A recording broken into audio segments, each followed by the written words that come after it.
Praise the Lord. परमेश्वर का धन्यवाद करते हैं आज की इस खूबसूरत सुबह के लिए। परमेश्वर महान है। Welcome Holi spirit. सच में हम आपको स्वागत करते हैं पवित्र आत्मा। तेरे बिना ना हम कुछ हैं प्रभु और ना हम कुछ कर सकते हैं। लॉर्ड हमारी मदद करिए खुदा, हमारी सहायता करिए परमेश्वर की। सच में प्रभु तेरे अद्भुत प्रेम का हम वर्णन करने पाएंगे। हाँ पिता, बोलने वाली मैं नहीं पर तेरी आत्मा हो।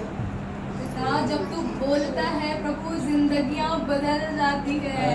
आज होने दे कि जिंदगियां बदले प्रभु। आज होने दे कि जिंदगियां तेरी और फिरे परमेश्वर। धन्यवाद यीशु के नाम। हालेलुया।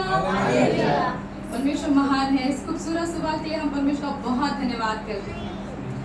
सातवीं वाणी बहुत अद्भुत है। सच में मैं जब विचार कर रही थी इस विषय में कि परमेश्वर ने 7 वाणी ही क्यों कही। 4 वाणी कहकर भी वो समाप्त कर सकता था, 5 वाणी कहकर भी वो समाप्त कर सकता था, लेकिन उसने 7वीं वाणी क्यों कही। बाइबल में बहुत जगह इसका जिक्र हम देखते हैं। परमेश्वर ने 6 दिन सारी सृष्टि का क्या किया, निर्माण किया। उसने बनाया सब कुछ और 7वां दिन विश्राम कर ठहराया। 7 जो सब अंक है वो परिपूर्णता को दर्शाता है। और एक जगह हम देखेंगे उत्पत्ति की किताब में, जब नूह जो था वो लेकर जा रहा था सारे जानवरों को उस जहाज में डाल रहा था, तब परमेश्वर की एक आवाज उसके कान में आती कि 7 जो नर और मादा है जो शुद्ध है उसे तू लेकर जाना। 7 का बहुत वैल्यू, 7 कलीसियाएं हैं। 7 का एक विशेष महत्व है। परमेश्वर ने 7, परमेश्वर के कलाम में अगर 7 शब्द का जिक्र हुआ है मतलब इसका एक अहम भूमिका है। बाइबल में कोई भी घटना हो या फिर कोई भी बातें ऐसी नहीं लिखी गई है, वो एक विशेष योजना के अनुसार यहाँ पर अंकित की गई है हमारे और आपके सीखने के लिए। हालेलुया। हम यहाँ पर देखेंगे लूका की किताब उसका 23 अध्याय के 46 पद में, जिसमें लिखा है, और यीशु ने बड़े शब्द से पुकार कर कहा, हे पिता, मैं अपनी आत्मा तेरे हाथ में सौंपता हूँ। और यह कहकर प्राण छोड़ दिए। आइए हम एक खूबसूरत मुलाकात की ओर जाएंगे। हमारा परमेश्वर 7 दिन काम नहीं किया, 7वां दिन विश्राम का दिन था। हालेलुया। 7वां दिन विश्राम का दिन था। अगर हम 4थी वाणी में सुनते हैं तो वो कहता है, हे ऊंचे शब्द से, जैसे यहाँ पर लिखा है कि यीशु ने बड़े शब्द से पुकार कर कहा।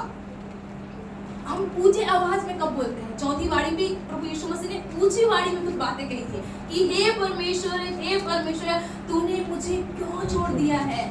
मतलब जब यीशु वेदना में था, दुख में था, तकलीफों में था, तब भी उसने ऊंची आवाज में खुदा को पुकारा था परमेश्वर कहकर। लेकिन यहाँ पर यीशु मसीह कहता कि हे पिता। हालेलुया। ये मैं यहाँ पर यीशु के आनंद को देख पा रही हूँ, क्योंकि वो आनंद जो उसे पिता के करीब जाना था। हालेलुया। ये वो उसको बिछड़ने के लिए वो बिछड़ा हुआ था, इसलिए उसको पुकार रहा था कि हे पिता, तूने मुझे क्यों छोड़ दिया। पर यहाँ पर करे, हे पिता, मैं अपनी आत्मा तेरे हाथ में सौंपता हूँ। मेरे प्रियो, ये उसका आनंद था, क्योंकि वो कहता है कि मैं और पिता क्या है, एक है। वो एक है, उसकी एक होने की खुशी वो बयां कर रहा था। जब एक बच्चा जो होता है अपना रिजल्ट लेकर आता है, अगर वो किसी कलेक्टेड की पढ़ाई किया, उसमें वो कलेक्टर बन गया, तो क्या वो खामोश होकर अपने पिता के पास आएगा? नहीं, वो इतना दूर रहेगा और उसकी आवाज घर तक पहुंचेगी। उसका घर कहीं दूर भी है, 100 मील दूर भी है, वहां तक उसकी आवाज जाएगी कि मैंने ये परीक्षा क्या कर ली है, जीत ली है, मैं जय पा चुका हूँ। मेरे यीशु का ये आवाज था कि पिता, जो काम तूने मुझे दिया था वो मैंने कंप्लीट कर दिया है। 6वीं वाणी में वो कहता है पूरा हो गया, इट इज फिनिश। 7वीं जो वाणी थी उसकी वो काम नहीं थी, वो परमेश्वर के साथ उसका मिलन था। मेरे प्रिय, उसकी वो मिलन के लिए वो कह रहा है कि हे परमेश्वर, मैं अपनी आत्मा तेरे हाथ में सौंपता हूँ। वो अपनी आत्मा को परमेश्वर को सौंपने की बात कह रहा है। यहाँ पे हम देखते हैं कैसे परमेश्वर हमको चाहता है कि आज हम कैसा अपने आत्मा को परमेश्वर के हाथ में सौंपें। यीशु मसीह जब तकलीफों में था, वेदना में था, तब भी वो पिता को पुकार रहा था। और यीशु मसीह जब पिता के सबसे करीब जाने वाला था, तब भी बड़े ऊंचे शब्द से पुकार रहे हैं। आज आपको और मुझे केवल परमेश्वर को आनंद के समय में पुकार के उसको धन्यवाद देना नहीं है मेरे प्रियो, बल्कि हम पाप में हो, बुराई में हो, वेदना में हो, उस समय भी बड़े ऊंची आवाज में परमेश्वर को पुकारने की जरूरत है। हालेलुया। क्योंकि हमारा परमेश्वर सुनता है। वो हम एक दिन है, जैसे यहाँ पे लिखा है, उसने बड़े शब्द से पुकार कर कहा, हे पिता मैं अपनी आत्मा तेरे हाथ में सौंपता हूँ। वो बहुत खुश था कि अब पिता और मैं एक होंगे। एक समय था कि यीशु को पिता की आवाज सुनने के लिए भीड़ से अलग जाकर उसकी आवाज सुनने के लिए उसको मेहनत करनी पड़ती थी, घुटने में आके रात भर भी, जैसे भाई ने कहा कि चेलों का चुनाव करने के लिए भी उसको रात भर बैठना पड़ा, खुदा की आवाज सुननी पड़ी। पर अब वो समय समाप्त हो गया था, क्योंकि अब पिता को ऐसे सुन पाने वाला था।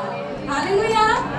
आपके और मेरे लाइफ में एक ऐसा दिन भी आएगा मेरे प्रियो, कि जब हम पिता को हम जब उसके घनिष्ठ बन जाएंगे, उसके करीब हो जाएंगे, हम घुटने पे जैसे आ जाएंगे, हम परमेश्वर की आवाज को सुन पाएंगे। हालेलुया। एक समय स्ट्रगल का होता है मसीह लाइफ, लेकिन एक समय आनंद का भी होता है। हालेलुया। एक समय आनंद का होता है। अगर आज हम स्ट्रगल कर रहे हैं, दुख में है, वेदनाओं में है, तकलीफों में पुकार रहे हैं, हो सकता है उसका मुंह फिर गया होगा पाप की वजह से, लेकिन उसकी दया जो है वो हमारे जीवन में प्रबल होगी। और एक समय ऐसे आएगा, हम घुटने में आएंगे और स्वर्ग को खुला देखने पाएंगे।